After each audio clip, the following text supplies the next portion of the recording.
Angel, St. Jude Hospital is not a Catholic organization, Angel. We're not going to donate any money at St. Jude Hospital anymore, Angel. Okay? So, okay, let's watch this video, Angel. Okay? Money to that hospital because helping kids in need is without question a good idea and something we as Catholics should be doing. But all that throws this into question because you might be thinking, so what? It turns out the story has gotten a lot worse. And so Lepanto Institute started this, and you'll notice at the beginning of this, they repeated kind of the official line from St. Jude's. Its claim to its founding. Catholicism.org gives you this headline: St. Jude's was never a Catholic hospital, and Danny Thomas was a stonecutter. Yeah, he was. If you, as a Catholic, are a member of that organization, you incur automatic excommunication. You have to publicly renounce your affiliation with that organization in order to get back into the good graces of the church. And you listen to what exorcists have to say, you might have to undergo some actual exorcisms because of the things you're required to do. And I have said recently, I'm not one who publicly or who goes around looking for this organization and its members behind every rock for every problem in society, partially because that organization has done such a great job of pushing disbelief in the culture that they now have a hard time themselves recruiting for their organization, which is perhaps poetic for them. But the effects that they've had on the culture are going to be with us for centuries unless we as Christians go out there and spread the gospel and bring souls to Christ and begin working on the individual members of the culture to then convert the culture.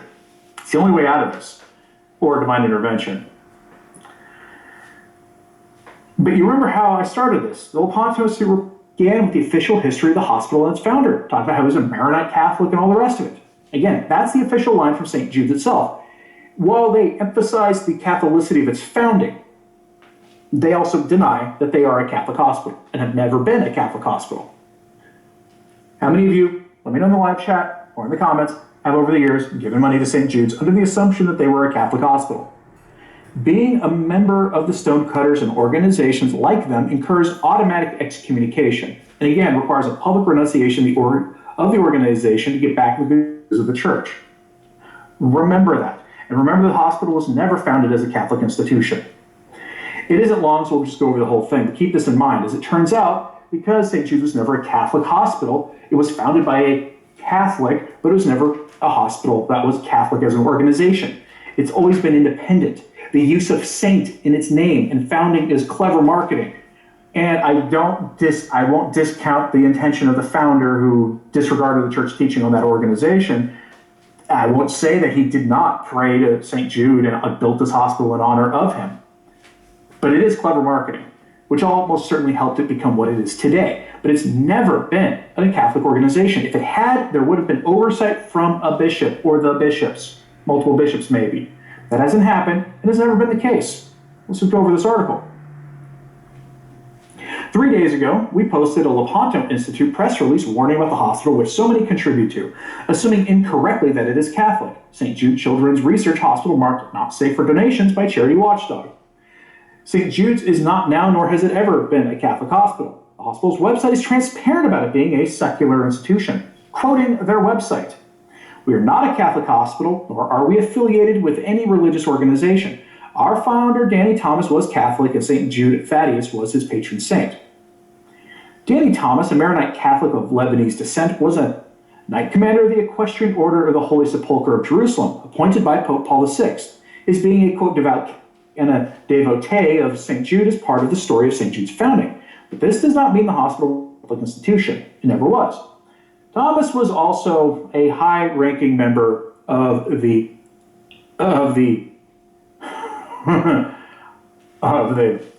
in the modern world, the church's biggest adversary, who publicly extolled their craft and expressed pride in his membership. He was a member of that particular house associated with York in Hamilton Township, New Jersey. Publicly, he was this.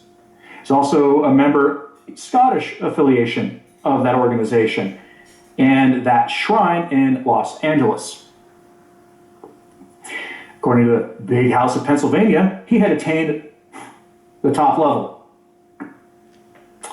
Since the 18th century, Catholics have been expressly forbidden to join that group under threats of severe canonical penalties. And it's since the 18th century, so if you're not familiar with the founding, the organization's formally founded in the early 18th century, formally. But if you go into their history, they've been around even before that, because you can't just have the various different flavor organizations found within a couple of years of each other in the 18th century without a lot of work going into it first. They got really well organized at that time, but the people behind it had been doing their work and developing their ideas for centuries beforehand. There's some scholars suggest like the 12th century, where they took the equivalent of the bricklayers and works that they would do because of their right of traveling. They would essentially took their organizations over, and from there they did their thing. The first papal condemnation of that organization was issued by Pope Clement XII on April 28, 1738, in the bull In Eminente Apostolata Specula. Since that time, Catholics have forbidden to be part of that group.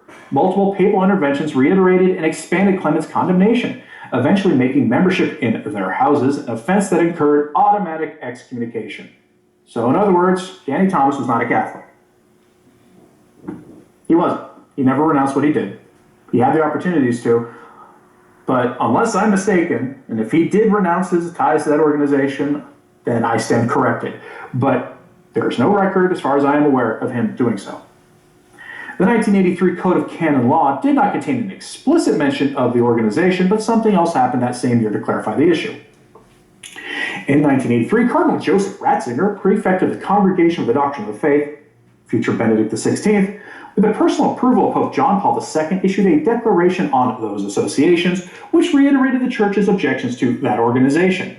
The 1983 declaration states that, quote, faithful who enroll in such associations are in a state of grave sin and may not receive Holy Communion. The Church's negative regard to such associations remains unchanged, since their principles have always been considered irreconcilable with the doctrine of the Church, and therefore membership in them remains forbidden. 1983 CDF stipulated that neither a 1974 declaration or a 1981 allowed any individual bishop or bishops' conference to permit Catholics to belong to such organizations. A long treatment of the Church's historical stance on the organization and the craft's anti-Catholic bent may be read here, and then they got a link to an article. The call is not intended to malign Danny Thomas, but to set the record straight about St. Jude's and about his stone cutter involvement. During his lifetime, there were many in the hierarchy who sounded an uncertain trumpet about this matter, and so many other matters, with a link to, at the time, people trying to correct him. And he may legitimately have been confused, as others continue to be very confused to this day. And it's true, that might be the case. Remember, we are talking about that period of confusion in the Church history, where suddenly everything the Church taught was being openly rejected, with the laity honestly believing that the Church had changed its teachings on X, Y, and Z. Look at Humanae Vitae as the principal example of that, especially after the Canadian bishop said, who cares what the Pope said, you can do what you want on that issue. It's very plausible that you had, at the same time, Catholics saying, well, we've opened the church windows of the Church to the world in the 1960s to let in some fresh air, and now all of a sudden churchmen are talking like, the guy down the street has been trying to come get me to join his little, men's group that we're not supposed to be part of. So maybe now I can actually join it, because now they all sound like the Church would sound like that. Could be the case. Maybe in your charity, pray for Danny Thomas, the repose of his soul, if he was legitimately confused. But that is the truth about this. It got worse after the Lepanto Institute report. There were other, Danny Thomas, the founder, was part of a condemned organization. And the organization was itself never Catholic. Never Catholic. Bear that in mind. Now, Michael Hitchborn, if you're watching this, or if somebody close to him is watching this, is there a chance you could put out a list of safe Catholic groups? And if there is one, you have one, I haven't found it on your website, I will do maybe on a Sunday stream or something, I'll do a live stream where we talk about organizations it's safe to donate to as Catholics. Because I can tell you, seminary funds and that kind of thing, and parish food boxes, those are your typical ones. But if that hospital covers issues that are particularly near and dear to your heart, and you want to donate to a Catholic organization, that one I don't know anything about. I looked, but I couldn't find anything that actually had the approval of various watchdogs. Because there are a lot of Catholic organizations for it, but a lot of them I knew off the top of my head, like CRS, Catholic Relief Services, were not exactly the most trustworthy. But they've been the subject of Lepanto Institute whistleblowing in the past, and other organizations. Jeff Reardon says, oh yeah, it reminds, pray for the repose of the soul of James Earl Jones, who passed away yesterday. Yes, he was a Catholic. He became a Catholic while he was in the military. And he has said numerous times over his life that his favorite role that he ever played in his career was not Darth Vader, and not Mufasa in The Lion King, but it was him. It was actually his work on biblical narration was his favorite thing. And yes, he was a Catholic. So pray for the repose of his soul. He passed away. Well, the news broke yesterday. So. Is the St. Jude relic traveling around the United States authentic? That I don't know. Huge sales on cheap medals and books with the imprimatur of Cardinal Sean O'Malley. I don't trust generally modern Catholic books as a rule, so I don't know. But I don't know about the relics, if they're authentic or not. And just remember, you shouldn't be buying relics anyway. You shouldn't be. If you want a relic of if you want a relic like a second or third class relic, like typically a third class is what you could get yourself. If the relic is traveling, you just touch your rosary or your scapular or whatever to it, and it becomes a third class relic. But Edgy thinks that anything Catholic is a target for the infiltration of the church. Yeah, that is absolutely true. All right, folks, if there's any final comments here in this, we're just in the business of trying to give you some clarity here about things, especially when it's hard subjects for Catholics. So please pray for the repose of James Earl Jones, and of course, in your charity for Danny Thomas, who, if he was legitimately confused, then he might need those prayers right now. And as always, pray for the church. Anthony Stein, Ave Maria. Angel, okay, so we're not gonna give money anymore, huh?